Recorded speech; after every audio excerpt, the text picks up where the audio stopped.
Parte 3.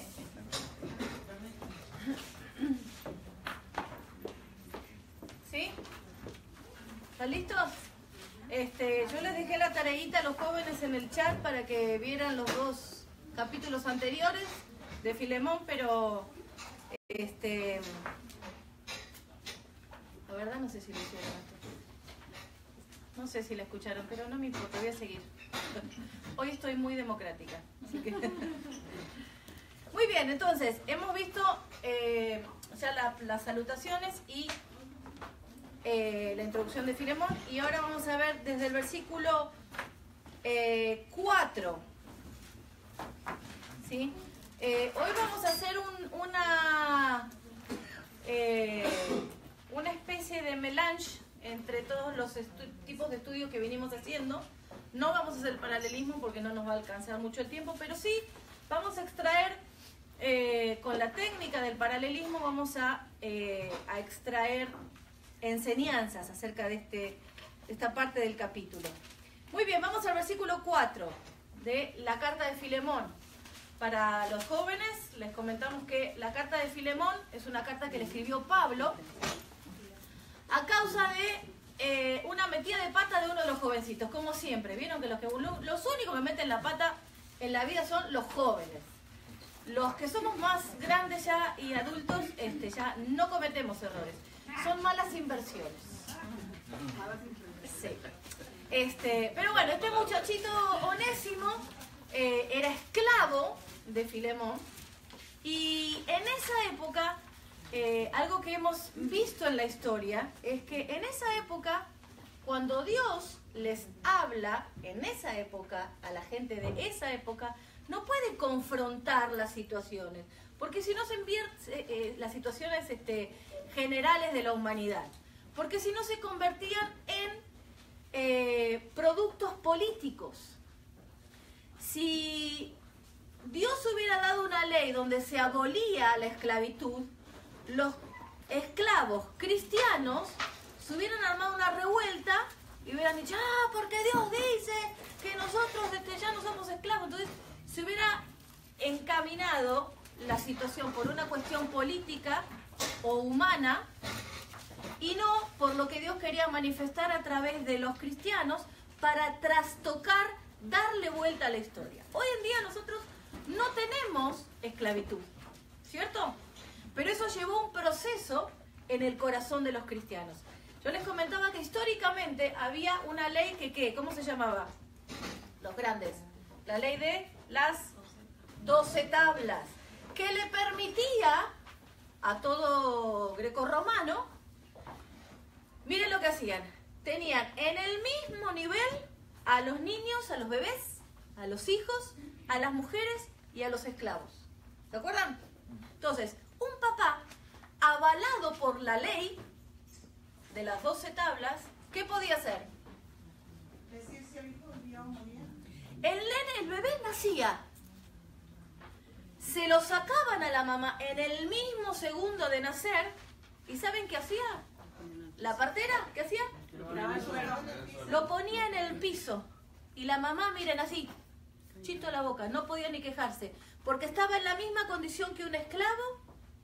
La mamá, las mujeres, estaban en la misma condición del esclavo. No podían ni decir nada, porque la autoridad era del hombre. Entonces ponían al bebé en el suelo y el papá lo miraba. Si era niña, lo más probable es que la dieran para matarla. O sea, dieran el ok para que la maten.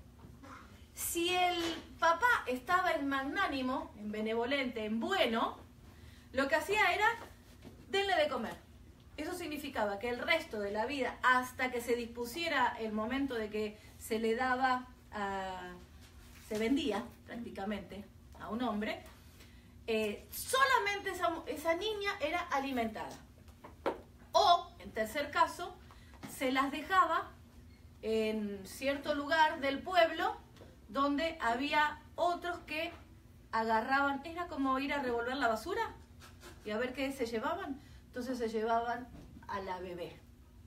También pasaba con los varones. Si por ejemplo el papá decía, no, este se parece al lechero, entonces a darle cuello.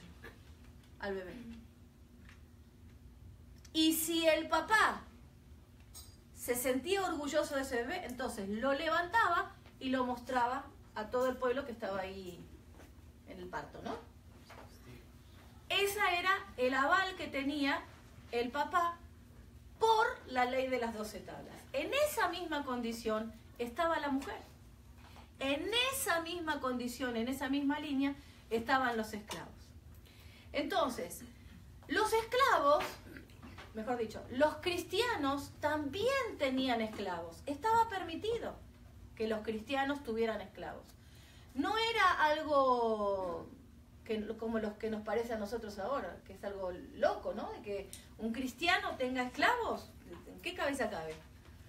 Pues en esa época era normal. Entonces, lo que Dios tenía que hacer era enseñarles a transformar su corazón para que pudiera transformar su mente. Lo que les parecía normal,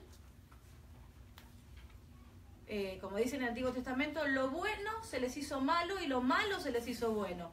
Dios tenía que trastocar a esa generación, pero no con revueltas políticas, no con confrontaciones, no con, ¿cómo se le dice ahora? Ayer hubo una protesta, una manifestación, ¿sí? Las manifestaciones en sí, es mi humilde opinión, no sirven para nada. Porque no transforman el corazón de las personas, no transforman el corazón, la mente de nadie. Solo son manifestaciones. ¿O acaso? Bueno, no me voy a meter en otro terreno porque si no voy a terminar. Pero Dios lo que nos enseña bíblicamente a través de esta carta es que si no es transformado el corazón del cristiano, no pasa nada. Ahora, cuando es transformado el corazón del cristiano, cambia la historia. Y eso a mí me apasionó, porque la esclavitud no se abolió porque pasó algo con la raza afroamericana. Y nosotros estamos acostumbrados, se nos hizo natural que lo que dice la historia es lo que pasó. Pero la verdad es que Dios viene trabajando en el corazón de los cristianos, y hoy vamos a ver lo que significa el ejemplo de una persona para trastocar la historia. Dios empezó a trabajar desde la carta de Filemón para transformar la historia de la humanidad. Esto no fue cuestión humana, esto fue cuestión de Dios. Por eso es tan importante esta carta. Onésimo le había robado a su jefe, Filemón lo había mandado a hacer una tarea, y Onésimo vio la oportunidad y dijo, bueno, ahora es la mía. Le robó a Filemón, a pesar de que Filemón era cristiano y toda la onda, Onésimo no. Entonces resultó que Onésimo le roba a Filemón y se manda a mudar. ¿Y se va a dónde? Roma. Se va a Roma. En Roma, muchachos, resultó que Dios puso preso, porque no fue el ser humano, no fue ni carne ni sangre. Dios puso preso a Pablo, lo trae preso a Roma, y en Roma, en vez de llevarlo a una cárcel, ¿dónde lo lleva? Una casa. Tuvo prisión domiciliaria. ¡Qué privilegio! ¿No? Pero Dios tenía un propósito, para que Pablo pasara por prisión. Muchas veces a nosotros nos quejamos porque nos pasan tal o cual cosa y no le vemos el lado B. Bueno, ustedes no entienden, pero antes había los cassettes. ¿Cuántos son de los cassettes? Ah, está bien. ¿Vieron que estaba el lado A y el lado B? Bueno, a veces nosotros solo gastábamos el lado A, porque estaban las rolas más, las canciones más populares, ¿no? En el lado B estaba, bueno, el vino de relleno, porque había que poner. Entonces, el lado B de las cosas, yo creo que siempre es el que Dios usa. Porque nosotros no vemos en la superficie por qué Dios permite ciertas cuestiones difíciles, ciertas partes de nuestra vida que son trágicas. Pero en este caso, miramos como si Dios lo permitió por un motivo súper importante para cambiar la historia. Que Pablo estuviera preso significó que Onésimo, no sabemos ni de dónde, porque lo hemos buscado, en la historia. ¿Alguien encontró esa respuesta? ¿Por qué y cómo este muchachito Onésimo, ladrón, que se le escapó a su jefe, cómo terminó yendo a la prisión domiciliaria de Pablo? Es una cosa de loco. Vos decís, un ladrón que haya ido a la casa a la prisión de un apóstol y encima bravo como era Pablo, es una cosa inentendible. Sin embargo, Dios, estoy convencida que puso preso a Pablo en prisión domiciliaria para que él pudiera escuchar la palabra de Dios. En las prisiones de Pablo llega Onésimo, le dicen, sí, como no, pase muchacho. Seguramente no sabían que era ladrón, porque si no lo hubieran apresado ahí nomás. Entonces, Onésimo pasa, Pablo le habla. Pablo era duro, chueco, tuerto, tenía de todo Pablo. Y le habla y Onésimo se convierte. Cuando se convierte Onésimo, lo que hace Pablo lo empieza a discipular. ¿Sabe lo que significa que lo haya discipulado Pablo? Sí, yo no sé, no estoy muy convencida de que Pablo hubiera tenido paciencia. Desarrolló la paciencia. Capaz que sí. Me juego más por eso que en el... Imagínense, Onésimo venía de la esclavitud, venía que tal vez no sabía ni comer ni con cubiertos, no tenía disciplina, no conocía nada de Jesús, venía de robar, o sea, venía con todas las cosas bien torcidas. O sea que le fue muy complicado tal vez a Pablo discipular a Onésimo. Sin embargo, lo formó hasta que el inútil se volvió útil. Eso es lo que dice en la carta, ¿no? Entonces, estamos en esa parte de la historia. Resulta que Pablo, cuando le manda esta carta que es personal, es una carta personal que le manda Pablo a Filemón. Pero de repente dice, y también a la hermana Apía y a Tíquico, ¿era? Arquipo. ¿De dónde saqué Tíquico? No tengo ni idea. Ah, porque se conjuga después con Timoteo. Ok. Entonces, resulta que esta mujer era la esposa ¿de quién? De Filemón. Y Arquipo era el hijo. Y el hijo estaba soltero. ¿Y qué creen que era el hijo? ¡Ja! Joven, soltero y pastor. Con un padre al que viene a tratar el apóstol con él para que él haga algo con Onésimo. El resultado era que Pablo lo estaba adoctrinando, le estaba enseñando para que perdonara a un esclavo. Eso era algo que no se hacía. Cuando indagamos, hace unas clases atrás, indagamos en la historia, ¿saben lo que pasaba con un esclavo cuando lo pescaban en un robo o atentando en contra de su amo? Lo mataban, y no solamente a él, a toda su familia. Y si el amo quería, a todos los esclavos también. Iba y se compraba unos nuevos, porque eran desechables. Así era la historia. Entonces, yo me imagino que la posición de Onésimo, porque resulta que Onésimo sabía de la carta porque se la lleva a Filemón. Él le lleva la carta. Entonces, cuando Onésimo estaba mirando que Pablo tal vez se la estaba dictando a alguien, yo no sé, me imagino a Onésimo. Pablo cada día está más loco. No, yo le voy a hacer una revuelta acá para que diga, no. El apóstol está mal, está creando falsa doctrina, y tal vez, yo soy muy imaginativa cuando me imagino las situaciones, ¿no? Habrá tenido la tentación, porque él venía de la calle, habrá tenido la tentación de querer boicotear esta carta. Sin embargo, como estuvo bien discipulado, se cayó la boca y siguió. Tal vez iba camino al matadero. Tal vez iba camino, era muy probable. Es más, la historia no nos resuelve qué hizo Filemón. No nos explica, no nos deja explícito en la palabra de que Filemón lo perdonó. ¿Quién sabe? Capaz que lo mataron a Onésimo y dijo, bueno, ya que sos cristiano, pasemos al otro lado más rápido. Y le dijo, yo te voy a perdonar, vámonos. Entonces, toda esa situación es la que estamos en este momento y en el que vamos a comenzar a ver cómo Pablo persuade a Filemón para lograr este cambio en su corazón, ¿no? Para que lo logre perdonar. No era fácil, seguramente. Pónganse a pensar en esto. ¿Por qué Pablo tuvo que ser tan sutil para explicarle algo a Filemón? O sea, obviamente es porque Dios puso eso en el corazón de Pablo, ¿cierto?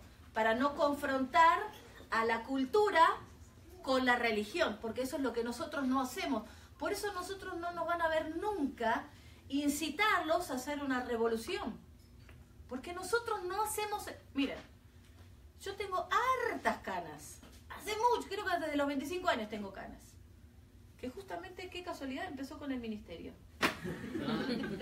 Yo antes tenía pelo negro, negro, negro, negro. De repente se me puso el pelo blanco.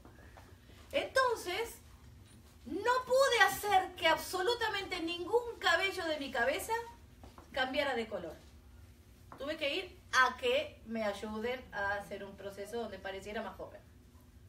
¿Cierto? Entonces, si nosotros no podemos hacer nada para cambiar el pensamiento, el corazón y el actuar de la gente, es cuando empezamos a confiar en que es Dios el que hace los cambios. Esto era lo que creía Pablo. Y dijo, Señor, Dios Todopoderoso, ayúdame a ser sutil y persuasivo con tu Espíritu Santo. Y le manda esta carta. Y acá vamos. Versículo 4. ¿Sí se ubicaron los jóvenes? Refrescamos. Dice, doy gracias a mi Dios, haciendo siempre memoria de ti en mis oraciones, porque oigo del amor y de la fe que tienes hacia el Señor Jesús y para con todos los santos, para que la participación de tu fe sea eficaz en el conocimiento de todo el bien que está en vosotros por Cristo Jesús. Pues tenemos gran gozo y consolación en tu amor, porque por ti, oh hermano, han sido confrontados los corazones de los santos. ¡Wow! Preámbulo, ¿eh? Vemos acá cómo Dios le dio esa sabiduría proveniente del Espíritu para ser persuasivo. No le fue al hueso. Fue, no quiero decir sutil, no me gusta esa palabra en esta situación. Fue persuasivo por medio del Espíritu Santo, porque empezó, doy gracias a mi Dios. ¿Sí? No es lo mismo que lleguen a corregirte. Imagínense los jóvenes, ¿no? Sabés que metiste la pata y bien, vos sabés que te viene tu mamá o tu papá a corregirte. Y que empiecen así. Yo les doy gracias a Dios por tu vida. Es como que ya el espíritu del que va a ser corregido empieza, entonces no me va a pegar. Viene de charla esto. Mis hijos ya tienen cambiaron la cara, ¿ves? Si ustedes le ven la cara, ellos se cambian porque ya saben que cuando yo empiezo, ¡Antonella! Ya viene de otro modo la cosa. Ahora, cuando yo le empiezo a decir, hija, empiezo, Anto, vení a mi oficina. Y se escucha en el pasillo, ¿no? Porque sabe que viene de charla larga, ¿no? Entonces, así empezó Pablo, persuasivo. Doy gracias a Dios.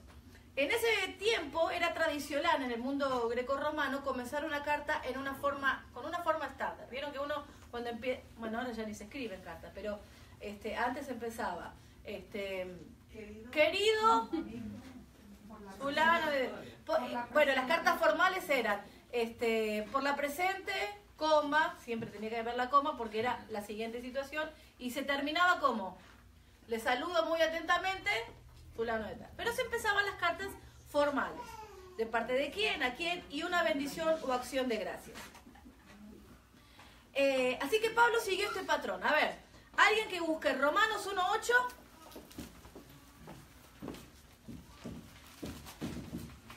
Primera de Corintios 1:4. Otro que que busque... Bueno, está ahí. Tengo como 7 más, pero vamos a buscar estos dos. Romanos 1:8, ¿qué dice? Ante todo, les digo que mediante Jesucristo le doy gracias a mi Dios por todos ustedes, porque en todas partes del mundo se habla de la fe que tienen en Él. Muy bien, comienza de la misma manera. Primeramente doy gracias a mi Dios mediante Jesucristo con respecto a ustedes. Primera de Corintios 1:4. Gracias doy a mi Dios siempre por vosotros, por la gracia de Dios que os fue dada en Cristo Jesús. Utiliza la misma frase, ¿sí? O sea que en esta carta vemos que aunque es personal, sigue habiendo el mismo protocolo grecorromano, ¿sí? El comienzo de la carta era un agradecimiento por la persona que iba a leer la carta. ¿Estamos bien hasta ahí? Vemos que no hay variación en esto. Muy bien. Segunda de Corintios 1:3. También dentro de esa salutación había una bendición a Dios. ¿Qué dice? Gracias. Bendito sea de Dios nuestro Padre y del Señor Jesucristo. Muy bien. Efesios 1:3.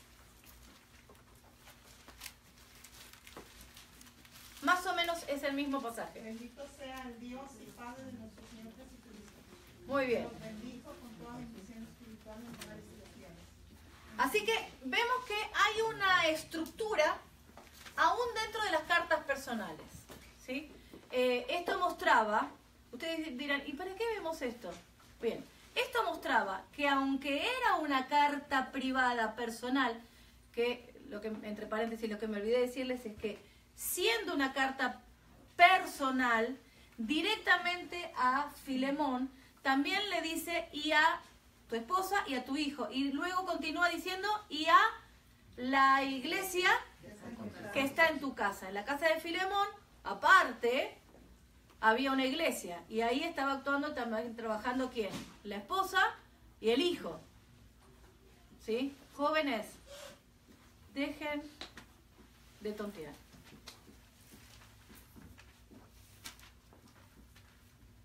No es posible que sigan invirtiendo sus vidas en cosas que no relacionan a Dios. Absolutamente todo, desde lo familiar hasta lo profesional, en todo tiene que verse a Cristo. Yo no puedo tener una inclinación mayor hacia lo profesional porque tarde o temprano me voy a desviar de la palabra de Dios. Esto se los enseñé hace muchos años a los jóvenes. Esta es la Biblia. ¿Está claro? La Biblia siempre es constante, siempre permanece, siempre dice lo mismo. La Biblia nunca cambia porque es la palabra de Dios y Dios no cambia. Cuando nosotros, que esta es nuestra vida, empezamos a vivir y a ser obedientes, cuando empezamos a tomar siquiera una decisión que se aparta de la palabra de Dios, lo próximo es ¿qué? Y cuando te quieras dar cuenta vas a estar tan lejos tus decisiones de la voluntad de Dios que vienen las consecuencias que no te aguantás. ¿Y sabes por qué sé que no te aguantás? Porque empezás, ¿por qué a mí? Mamá, ayúdame, papá. O vienen a hablar con nosotros. Entonces yo me doy cuenta, discierno, que en algún momento tus decisiones como adolescente, como joven, se apartaron un chiquitito de la voluntad de Dios. El hijo de Filemón era joven, soltero y pastor. Una conjunción que en esta época, que yo tenga memoria, no he conocido a nadie que sea joven, soltero y pastor. Conozco pastores solteros, pero ya grandes, pero no desde su juventud. ¿Qué? ¿No se puede? A simple vista parece que no. Porque eso quiere decir que los jóvenes esperan un tiempo prudencial para servir al Señor. Qué cosa tan... No quiero decir otra palabra, pero qué cosa tan... falta de espiritualidad. Porque en la juventud es donde marcamos el resto de nuestra vida. todavía muchos de ustedes están a tiempo, ¿eh? Bueno, los que son jóvenes y solteros. Muy bien. Luego, en la carta de Filemón sigue diciendo, haciendo siempre memoria de ti en mis oraciones. Esto me encantó. Porque nos marcó, esta semana estuve orando mucho por los jóvenes, sabía que iban a estar en la clase, entonces digo, Señor, hay algo que en esta frase de este versículo querés enseñarnos tanto a los grandes como a los jovencitos. Les iba a enseñar un método por tópico, por temas con esto, pero la verdad que quiero ir directamente al versículo y a la enseñanza de esto. En esta parte, en esta frase del versículo, Dios nos está enseñando muchas cosas acerca de la oración intercesora. Sé que nos interesa a los grandes, porque muchas veces es frustrante. ¿Cómo es esto de interceder? Es medio cansador. ¿Cómo le hago? Pero también tiene una connotación muy importante para los jóvenes. Ahora vamos a ir. Una de las cosas más difíciles en la vida de todo cristiano es ¿cómo hago para orar? ¿Cómo hago para orar un poco de tiempo? Si vamos a un promedio, vamos a calcular un promedio. Anto, ¿me traes el ventiladorcito que está en mi cartera? Si vamos a calcular un promedio de tiempo de oración, de los jóvenes debe estar entre 5 y 10 minutos.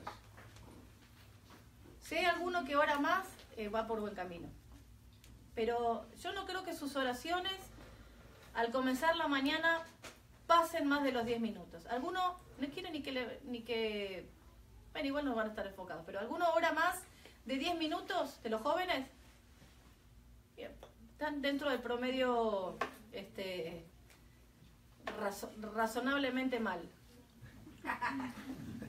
Dentro del proceso. No, el rosa, ese no anda. Entonces, ¿cómo se hace para tener una vida de oración? Esto es un problema dentro de los cristianos. ¿Cómo se hace? Realmente, ¿cómo se hace? ¿Cómo practico una vida de oración? Entonces vamos a comenzar por algo que es muy simple y sencillo, que muchas veces nosotros dejamos de comprender, dejamos de aplicar porque no lo comprendemos. Vamos a ir a Marcos 1:35 y acá está la clave del proceso de disciplina que necesitamos empezar y aplicar. Marcos 1:35, versículo que los jóvenes van a decir, ay, no, ¿por qué está en la Biblia esto? Bueno, algún grande también. ¿Me permite que se lo lea? Para que no digan después nada. Dice, a ver si dice lo mismo en la Biblia de ustedes, ¿eh? Levantándose muy de mañana, cuando todavía estaba oscuro, salió y se fue a un lugar solitario y allí oraba. ¿De quién está hablando? Jesús. Ah. ¿Y quién es nuestro ejemplo? Jesús. Jóvenes, ¿quién es nuestro ejemplo? Mira, están todos así. Jesús. Y si Jesús dice que levantándose muy de mañana, cuando todavía estaba oscuro, ¿qué problema tienen ustedes con ese versículo? ¿Quieren que lo arranquemos de la Biblia, editemos la versión? ¿Algún problema tienen alguno de ustedes con que este versículo está en la Biblia? Ni contestan, ¿viste? A los grandes ya no nos cuesta porque, les cuento, cuanto más uno va envejeciendo, muchachos, cada vez dormimos menos. Entonces ya no nos preocupa esto. Además, cuando ustedes nacieron, ya nos empezaron a molestar el sueño. Entonces uno ya queda así. El resto de la vida estamos así tensionados. Entonces, se dieron vuelta en la cama, como por ejemplo le pasa a una de mis hijas. De repente da tantas vueltas en la cama que se escucha ¡pum! Se cayó. Y eso que tiene una... Y vos decís, ¿cómo le hizo para caerse? No tengo ni idea. Pero uno está, ya presiente el golpe. Porque va escuchando cierto, y dale, y vuelta, y vuelta, y vuelta, hasta que vos decís, le faltan 30 segundos para caerse. Entonces nosotros ya estamos preparados para eso. Dios ya puso esa sensación de, para despertarnos temprano. Entonces los jóvenes tienen que tener una disciplina. ¿Por qué? Porque se acuestan tarde. Se creen que al otro día van a... Yo puedo. Y al otro día están como zombies que no saben ni cómo se llaman y uno les dice, hasta les tiene que indicar para dónde agarrar la taza para tomar el café. Entonces, siguiendo el ejemplo de Jesús es cuando nosotros podemos adquirir las disciplinas bíblicas, las disciplinas para poder obedecer al Señor. ¿Por qué nos cuesta orar? Vamos desde la base lisa y llanamente porque no nos interesa obedecer a Jesús, ni nos interesa seguir su ejemplo. Cuando el Señor me habló de esto, yo dije, ¿cómo se los digo? Y el Espíritu Santo me dijo, así. Lisa y llanamente no les interesa el ejemplo de Jesús. Eso es muy duro. Porque dice, Jesús lo hizo. Levantándose muy de mañana, cuando todavía estaba oscuro, salió y se fue a un lugar solitario y allí oraba. Díganme, levante la mano, ¿quién tiene en este momento una carga tan grande en su corazón y en su mente, un problema tan grande en su corazón y en su mente, como el que tenía el Señor Jesús, que iba a morir por toda la humanidad? Ninguno de nuestros problemas le llega ni siquiera a los tobillos al problema que tenía el Señor Jesús, al saber que lo iban a traicionar y matar. Y si Él nos dejó este ejemplo, levantándose muy de mañana, cuando todavía estaba oscuro, salió y se fue a algún solitario lugar para orar, nosotros también podemos. Nada más que tenemos que amar tanto a nuestro Dios, amar tanto a Jesús por lo que hizo por nosotros, para que este sacrificio tan grande como levantarnos temprano no nos cueste. Y ahí empieza a obrar el Espíritu Santo en nuestro corazón. Con una cosita tan sencilla, ustedes dicen, esto de levantarse temprano, ¿será tan así? Pues prueben, intenten. ¿Cuántos días hace falta a un ser humano, cualquiera, niño, joven, hombre, mujer, para adquirir una disciplina? 21. Son 25. Psicológicamente son 25 días. Con el 21 se quedan en el arranque y no pusieron primera. ¿Ok? En las cajas estándar. Vamos a probar los 25 días a partir de mañana. A ver qué pasa con nuestra iglesia. Bueno, vamos a ir a un objetivo más pequeño. A ver qué pasa con mi vida. Porque si al tercer día ustedes dicen, me tengo que volver a levantar temprano por la iglesia. No que no. Entonces ahora vamos a ver la siguiente motivación espiritual que nos da el Señor.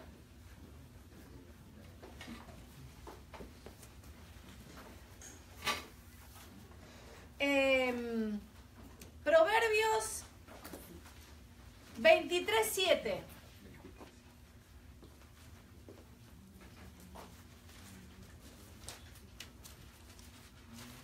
Es un versículo tan conocido. Porque cuál es su pensamiento en su corazón, tal es. Así como nosotros pensemos del Señor Jesús, vamos a actuar.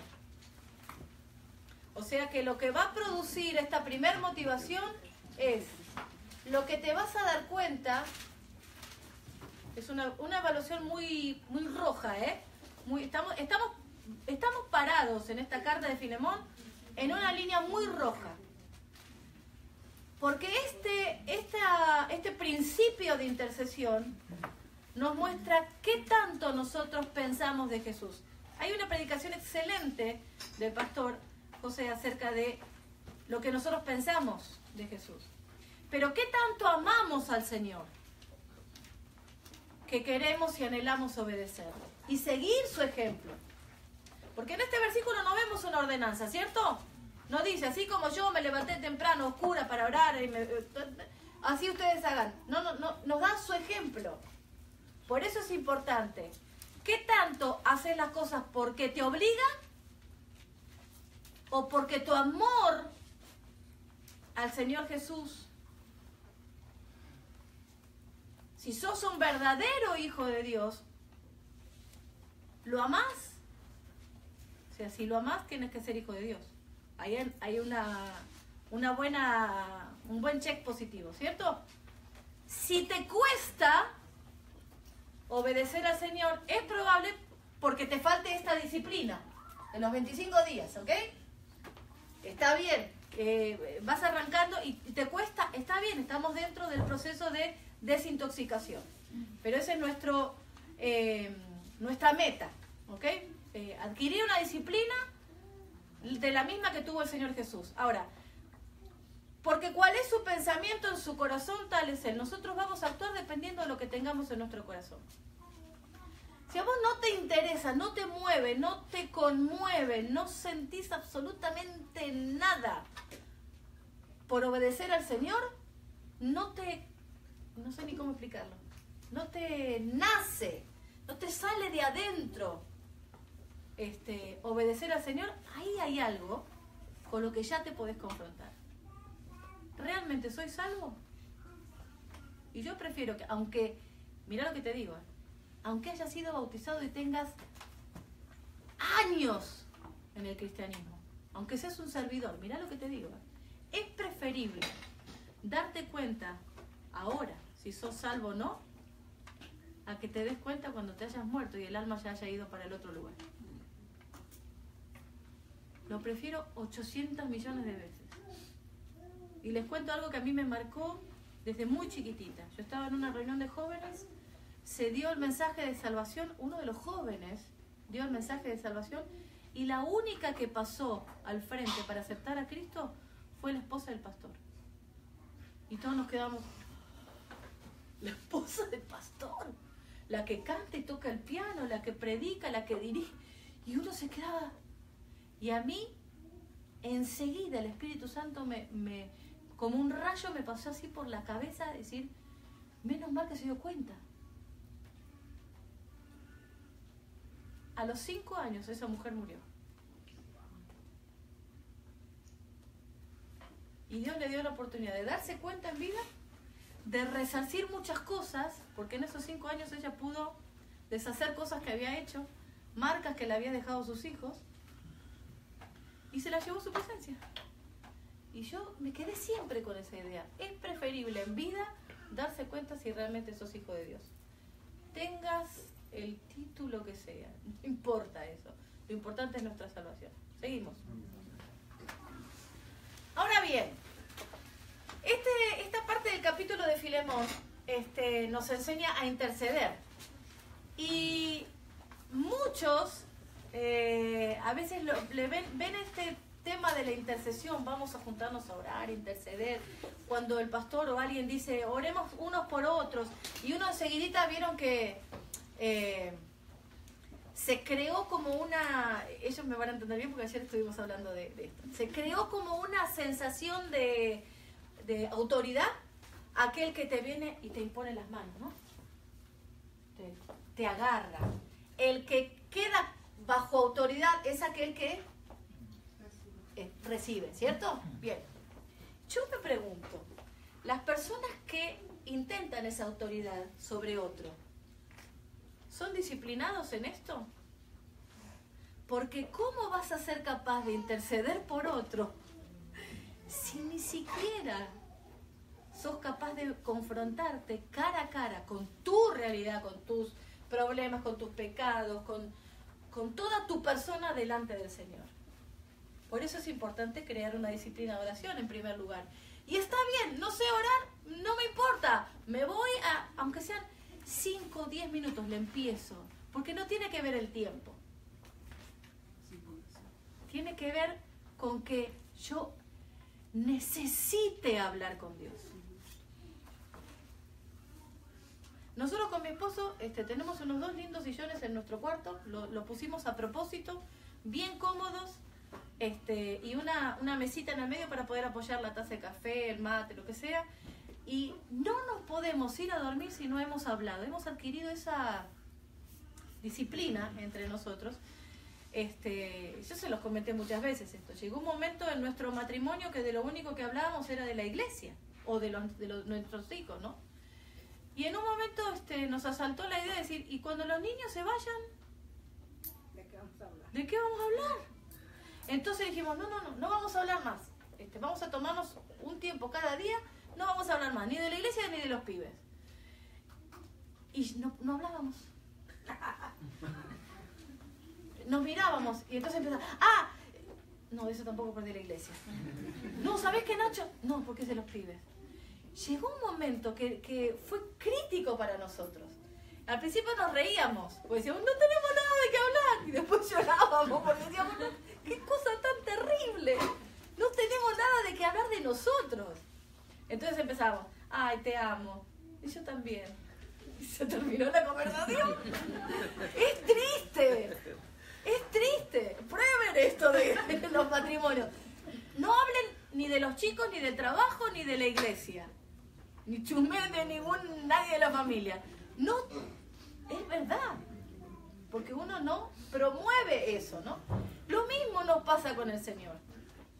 Entonces cuando yo empecé a practicar esto de por 25 días, yo dije, los paso. 25 días, mirá, así, Pues el quinto día ya no sabía ni qué decir porque se me acabaron todas las intercesiones. Y te pido por fulano que hizo y que no hizo y que mirá lo que pasó. Y al rato ya no sabía qué decir. Entonces empecé a confrontarme con que mi relación con Dios, ¿saben por dónde pasaba? Por la falta de práctica en el conocimiento de los atributos de Dios. Me di cuenta que no sabía cómo expresarle a Dios todas las cosas que yo tenía que agradecerle a Él. Dios es mi salvador, es mi proveedor, es mi sustentador, es el que me provee, y ahí rondamos, ¿no? Porque estamos siempre esperando las manos de Dios que nos dé. Pero el rostro de Dios que nos muestra las características de Dios, no la tenemos tan práctica, porque estamos más acostumbrados a pedirle a Dios. Por eso es que la clase pasada, ¿se acuerdan? Les di una tarea acerca de, ¿qué cosa? Ver los nombres de Dios, en los nombres de Jesús, los nombres del Espíritu Santo, saber en la palabra los versículos para que nos vayan dando discernimiento. Entonces, cuando empezamos a orar, el ser agradecidos por Jehová Jireh, y empieza con todos los nombres de Dios y al Señor Jesús. Cuando José y yo nos pusimos a querer superar esta parte de nuestro matrimonio, era porque necesitábamos pasar tiempo juntos. Pero hablando de nosotros dos, como cuando éramos novios. Antes, cuando éramos novios, nosotros hablábamos de nosotros dos. No se nos ocurría hablar de otra persona. Y era espectacular. Ni les voy a contar que me decían ni que yo le decía, pero era bárbaro eso. Era genial. Entonces ahí uno dice, ¿por qué no volver al primer amor? Uno quiere estar con el otro, por eso querés hablar y estar con el otro. De la misma manera es la que tenemos que estar con el Señor Jesús. Yo quiero estar con Él porque le amo. Y eso es lo que nos empieza a mover, el conocerlo. Muy bien.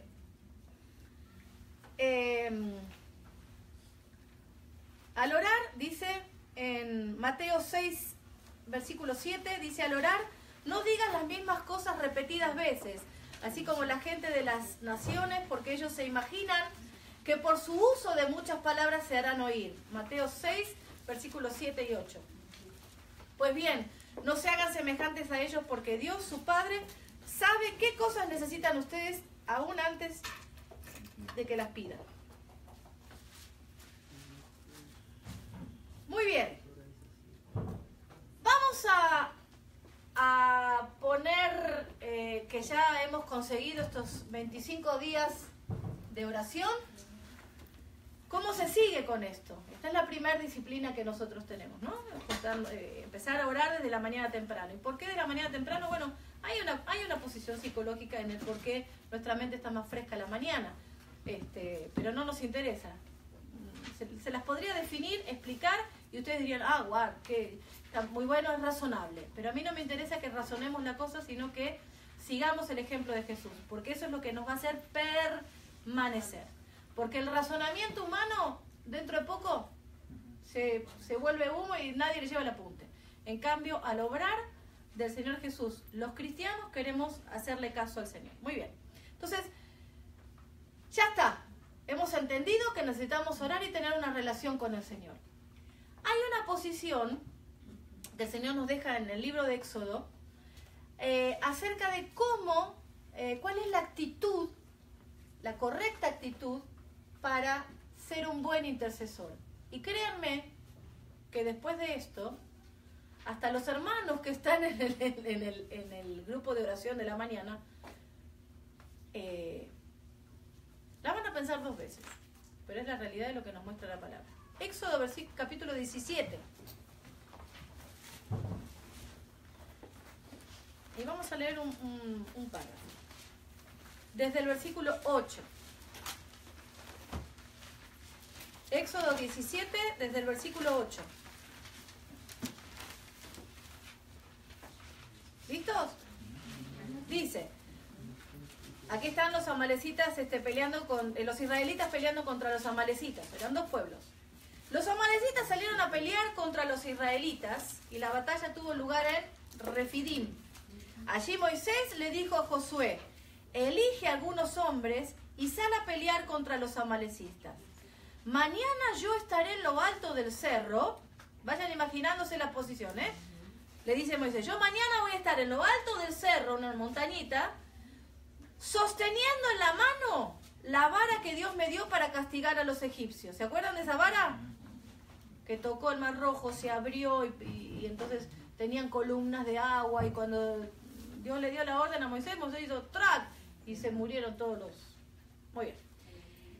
Josué siguió las órdenes de Moisés y salió a pelear contra los amalecitas. Por su parte, Moisés, Aarón y Hur subieron a la parte más alta del cerro. Vamos a resaltar eso. Estaba, híjole, a ver.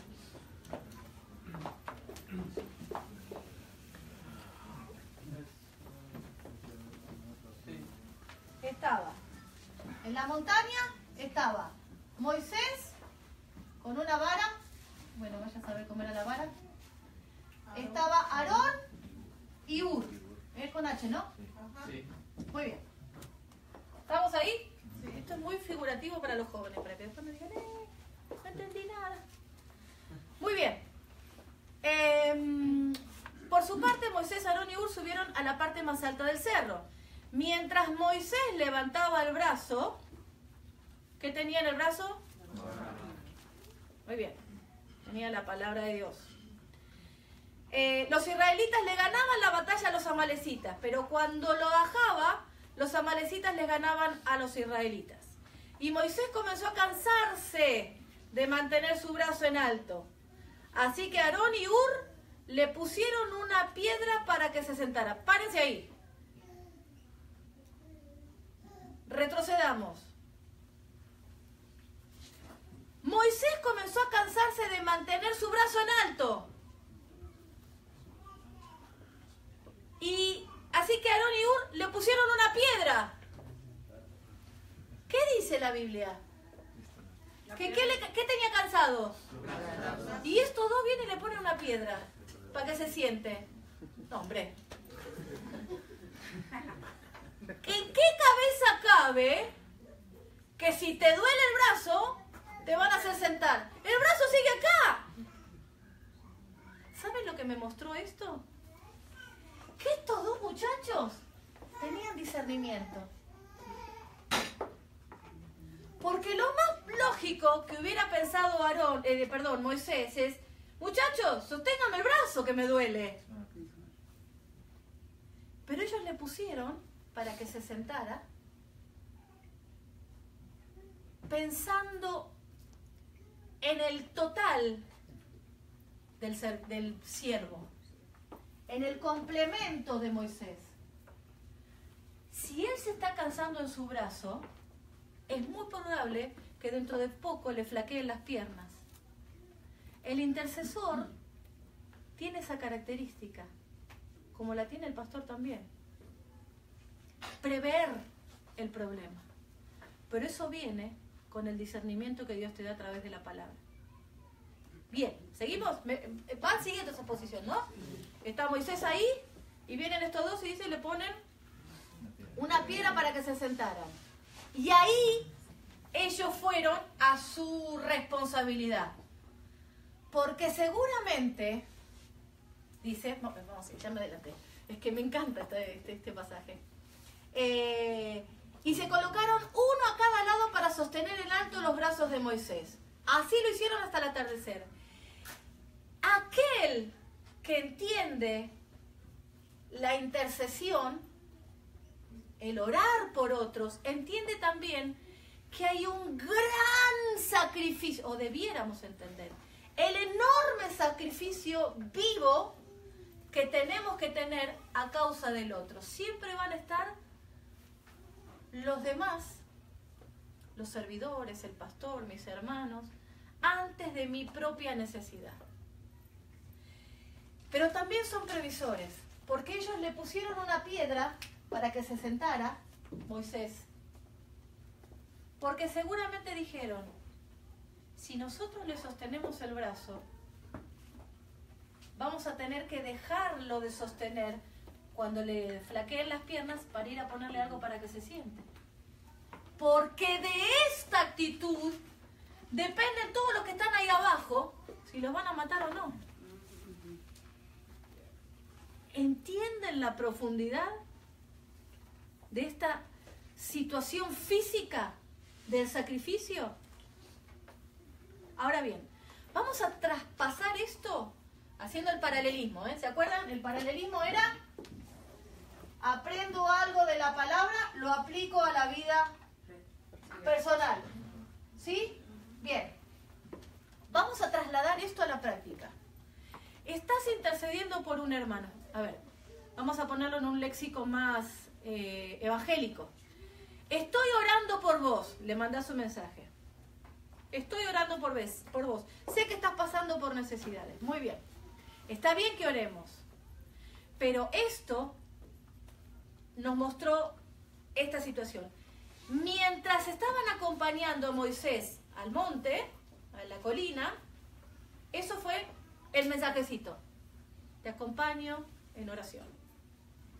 Pero cuando ya estás ahí, también hay una necesidad de parte de mi hermano. Yo no puedo decirle, dicen Proverbios, si veo a algún hermano en necesidad, no puedo decirle andá y volvé mañana si hoy tenés algo para ofrecer. Eso lo dice Proverbios. Entonces, yo no puedo solamente mandarle un mensajecito a Carla diciéndole estoy orando por vos. Si el Espíritu Santo me empieza a mover como intercesor, entonces mi actitud es necesito pedirle al Señor que me dé discernimiento para saber qué hacer. Porque hay un sacrificio de parte de aquel intercesor. Vamos a la amistad.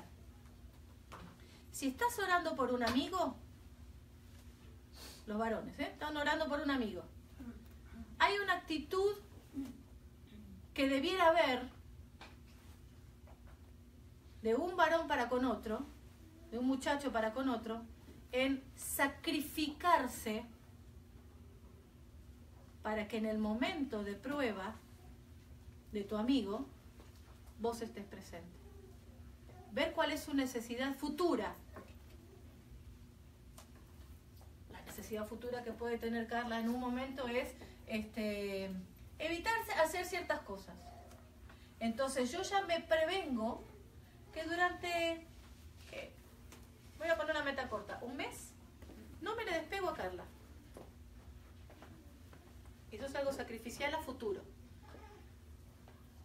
Estos dos hombres previeron poniéndole una piedra para que se sentara.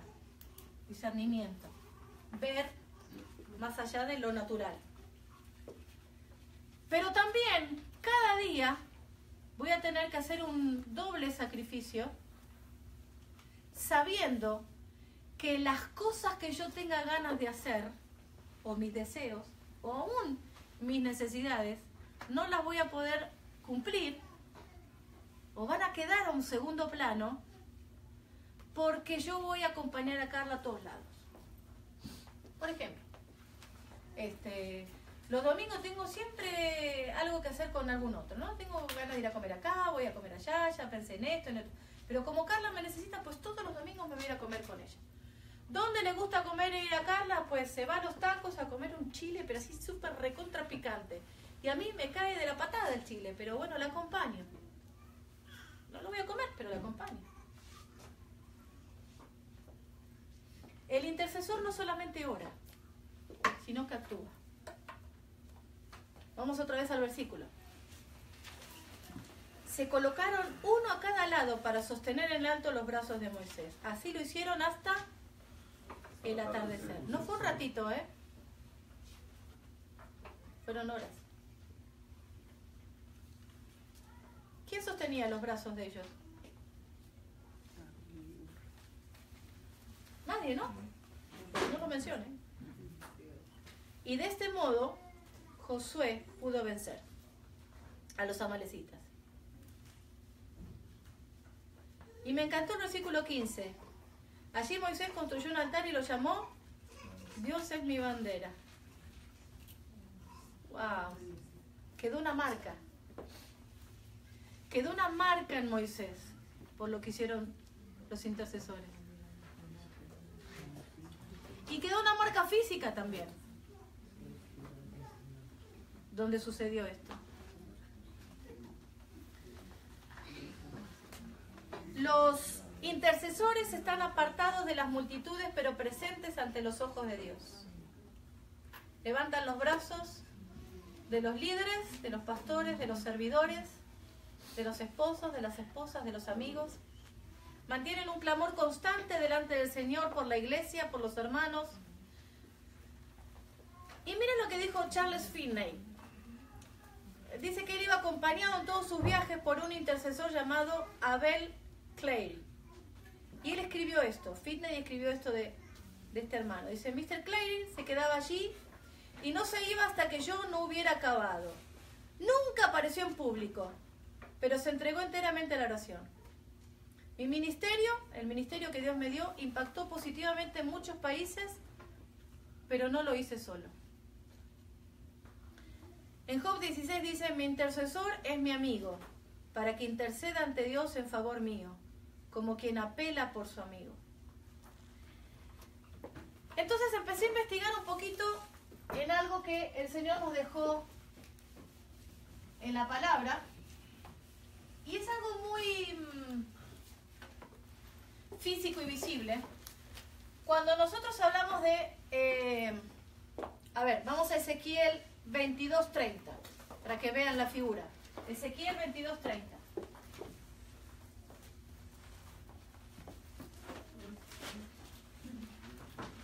Alguien que lo lea, por favor.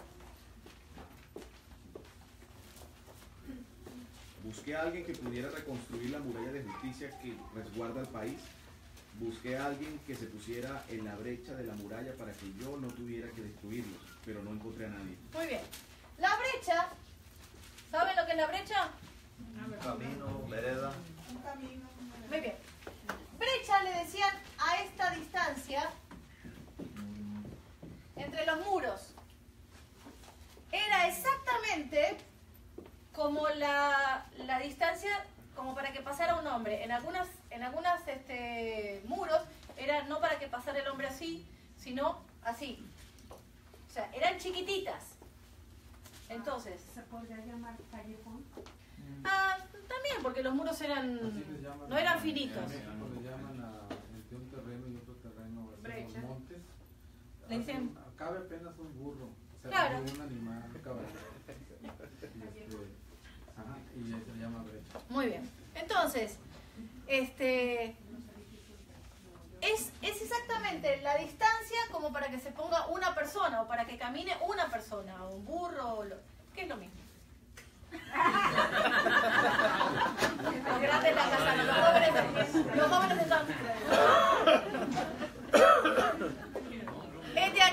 el ser humano a veces se vuelve como burro. Por eso decimos que es exactamente a veces no. Pero no es nuestro caso. ¿Ok? Entonces, cuando somos intercesores, entendemos que la mayoría del tiempo nuestros deseos, nuestras necesidades, nuestros sueños pasan a un segundo plano. Y personalmente, al principio, cuando nosotros nos pusimos de novio con José, me hablaba acerca del ministerio. Y algo que era recurrente en nuestras conversaciones o en su dialéctica, yo creo que él trataba de asustarme para ver si iba a aguantar. Probó mientras éramos novios y a ver si iba a aguantar, ¿no? Entonces a cada rato él me decía, mirá que el ministerio es muy solitario. Si yo tenía hartos amigos. Entonces cuando íbamos nos reuníamos con los amigos de mi lado, digamos, pues José se aburría como un tronco. Entonces, ¿saben qué me hacía? Se quedaba dormido y roncaba como un tronco. Era un tren que pasaba. Entonces mis amigos me decían, ¿y este? Entonces, yo decía, no, hombre, si el ministerio es tan solitario, yo mantengo amigos y amigas desde que íbamos a kinder y todavía nos seguimos, los que son cristianos, nos seguimos hablando como si ayer salimos de kinder. O sea, yo soy una persona muy amiguera. Entonces yo no me veía en esa estructura que él me decía, ¿no? Con los años, no me asustó, obviamente, porque acá estoy, pero con los años fui entendiendo lo que significaba eso. Ponerse la brecha significa que vas a tener muchos momentos solitarios, pero no quiere decir que estés solo. Porque cuando aprendes a tener esa relación con el Señor, te basta y te sobra.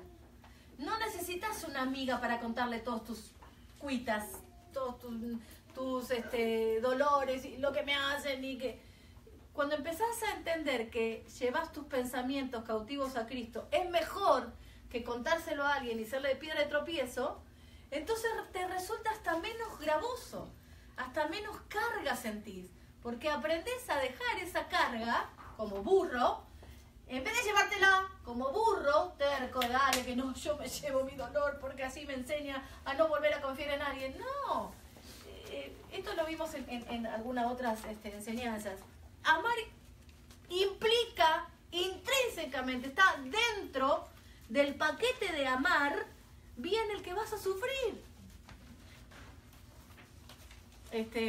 Cuando yo veía a Cristinita con su bebé, yo decía, ay, está re contenta. Y la verdad que vamos a esperar unos cuantos años para decirle que ese bebé algún día la va a hacer sufrir, ¿cierto o no? ¿O no te hizo sufrir el grandote? Ah, estamos hablando de David, obviamente. Porque Cristinita es una santa. Pero los hijos en cierto momento nos hacen sufrir, ¿o no, padres y madres? Desde el primer momento, cuando los chiquititos ya llegan el momento que le vas a querer dar un beso en la puerta de la escuela y te dicen, y uno se siente, qué mal, me despreció. Y ahí empezás a entender, el resto de tu vida, este mocoso me va a hacer sufrir, ¿no? Y cuando se vaya, bueno, ya me fui para otro lado. Cuando tenga novia, cuando empiece a querer más a otra y se olvide de su madre. Entonces, es cierto, amar implica que vamos a sufrir. Pero cuando aprendemos a dejar esta cosa de emocional a los pies de la cruz, la vida se hace más liviana. Entonces, ¿vas a sufrir? Sí, pero no estás solo. Y el intercesor pasa eso. Empezás a entender que ponerte en la brecha por una persona muchas veces implica que vas a estar solito entre pared y pared, entre muro y muro, ¿sí? Vas a estar ahí solito intercediendo. Por eso, en los grupos de oración se ve pocas personas. Es interesante, ¿no? Porque cuesta permanecer. Y yo creo, estoy convencida, que tiene que ver porque no hemos enseñado bien el principio de amar a Dios sobre todas las cosas para poder obedecerle. ¿Cómo les vamos a imponer una carga tan grande si ni siquiera tienen un tiempo de oración entre ustedes? O sea, ustedes, yo solita, con el Señor. ¿Y cómo se adquiere eso? Es un paquete muy grande. Porque lo hemos creado nosotros de esa manera, nosotros los cristianos. Hemos creado culturalmente un paquete enorme, que la intercesión y la oración es algo muy difícil de hacer. Déjenme decirle que cuando Jesús te salvó, te dio el motivo suficiente para que quieras pasar tiempo con Él. Es simple. ¿Lo amás? Entonces lo necesitas. Y si lo necesitas, tenés que hablar con Él. No hay mucho más que eso. ¿Amas a Jesús? Pasa tiempo con Él. No sé qué decir. Entonces me pongo con la listita que ya tengo, que ya la maestra me dijo que me obligó que la tenía que hacer la tarea. Entonces me agarro esa listita y empiezo a decirle, Señor, gracias porque vos sos mi Salvador. Gracias porque vos sos el Mesías prometido. Y Dios cumplió con su promesa. Gracias porque... Y empezás a nombrar. Cuando te quieres dar cuenta van a ser más de 5 minutos. Y la próxima vas a ver que Jehová Jireh se te hizo carne porque Dios te proveyó de algo. Entonces empezás, gracias porque vos sos Dios, mi proveedor. Y yo lo vi en esto y en esto y en esto. Y gracias porque pasó. Y cuando te quieres dar cuenta van a ser 7 minutos. No se trata del tiempo. Se trata de lo que querés pasar con Él. Cuando aprendas a hacer... Y la vi para Erika. Cuando aprendas a crear esa relación de amor con el Señor, entonces ahí Dios va a empezar a poner una cosa especial en tu mente, en tu espíritu, en tu corazón, aún en tu cuerpo, que nosotros le llamamos, ¿cómo le llamamos? Una carga especial.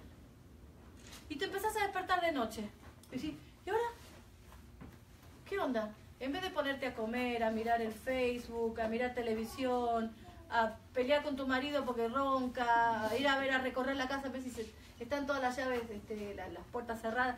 Empezá, hace todo eso si querés, no hay problema. Pero el tema es empezar a darle gracias al Señor. Y empezar a preguntarle, Señor, ¿me despertaste por algo? ¿Quién hizo eso? No, bíblicamente, ¿quién hizo eso? Ajá.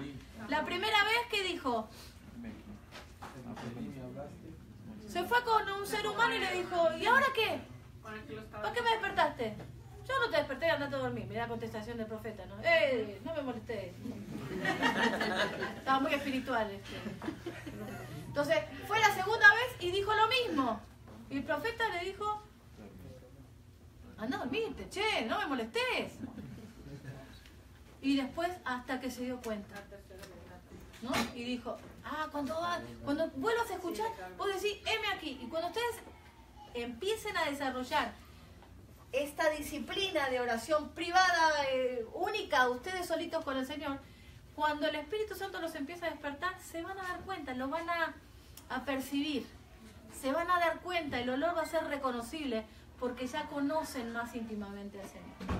Entonces, no es algo que se pueda explicar, ni es algo que se pueda ejemplificar, sino solamente conocemos esta situación, aquellos que hemos escuchado y aprendido a discernir la voz del Señor.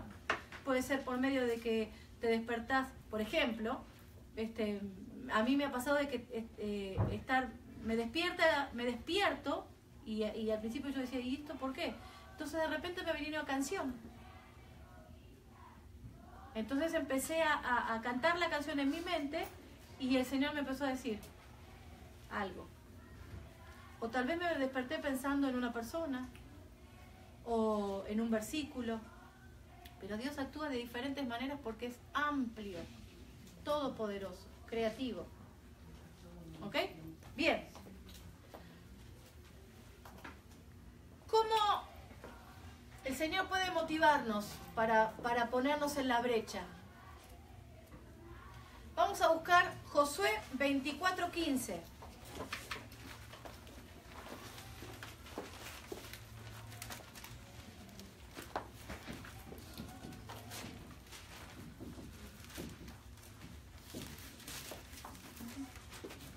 Josué 24:15 dice: y si mal os parece servir a Jehová, escogeos hoy a quien sirváis, si a los dioses o a quienes sirvieron vuestros padres, cuando estuvieron al otro lado del río, o a los dioses de los amorreos en cuya tierra habitáis, pero yo y mi casa serviremos a Jehová. Hoy en día encontramos hogares destruidos, matrimonios divorciados, hijos separándose de sus padres y padres abandonando a sus hijos. Es tiempo que nosotros nos pongamos en la brecha por nuestra familia. Papás, es tiempo de que ustedes tengan esta disciplina de 25 días para adquirir una real relación y comunión con el Señor y luego ponerse en la brecha por sus familias. ¿Ok? Los esposos deben cumplir los principios de Dios, amando a sus esposas y tratándolas como vaso frágil para que sus oraciones no tengan estorbo. Las esposas sujetas a sus maridos, respetándoles no como esclavas, sino como dando honor. Esto ya lo estudiamos también, cumpliendo así la palabra de Dios. Y los hijos obedeciendo a sus padres, honrándolos para que tengan larga vida. Hay diferentes tipos de brechas en las que podemos ir practicando, pero vamos con esta. Vamos a tener esta disciplina de 25 días. ¿Sí? No es esto de 40 días con propósito ni nada de esa onda, ¿eh? No nos equivoquemos. No tiene que ver con eso. Tiene que ver con ponernos una meta corta. No, todo el año vamos a estar orando. Vamos a ponernos una meta corta. ¿Sí? Entonces, el primer motivo que tenemos es para ponernos en la brecha por nuestras familias. Para que aquel que tiene, las mujeres que tenga un esposo que no esté consagrado al Señor o que tal vez no sea hijo de Dios, ponerse en la brecha por su esposo y viceversa con la esposa. Los padres que saben que sus hijos tienen problemas espirituales, que no están consagrados al Señor o que de plano no son hijos de Dios, ponerse en la brecha por sus hijos. Pero créanme, no se puede poner en la brecha a nadie que no esté preparado para ponerse en la brecha. Porque aquel que se pone en la brecha tiene que saber que hay una lucha espiritual. Esto lo vamos a ver más adelante. Pero no es fácil ponerse en la brecha. Por eso hay que estar preparado primero delante de la presencia del Señor. Para ser intercesor, que debiéramos ser todos. Debiéramos ser todos intercesores por nuestras familias. Ponernos en la brecha por nuestras familias. Entonces, así que es una tarea ardua que tenemos, y en el libro de Filemón vemos que Pablo le enseña esto a Filemón. Para ser transformado su corazón, primero él sabe que Filemón tenía una excelente relación con Dios. Por eso lo menciona. Es lo que a nosotros nos falta. Pero aquí que Pablo, como conocía a Filemón, sabía que él tenía una excelente relación con Dios de comunión. ¿Saben cómo lo sabía? O sea, ¿a dónde nos explica esto? Porque en la carta, él le manda la carta personal también para su esposa y para su hijo. ¿Y quién nos conoce mejor que nuestra familia? Además, que el hijo de Filemón fuera pastor, hablaba de que el papá entendió los sacrificios que debía hacer y haber sido ejemplo él para que el hijo quisiera ser pastor. ¿Cierto? Entonces, Pablo lo que hace es sacar a la luz lo que ya había en el corazón de Filemón, para persuadirlo para lo próximo que vamos a seguir estudiando a partir de... La semana que viene no tenemos clase, pero a partir de la otra, si Dios quiere. ¿Oramos? Vamos a ponernos de pie.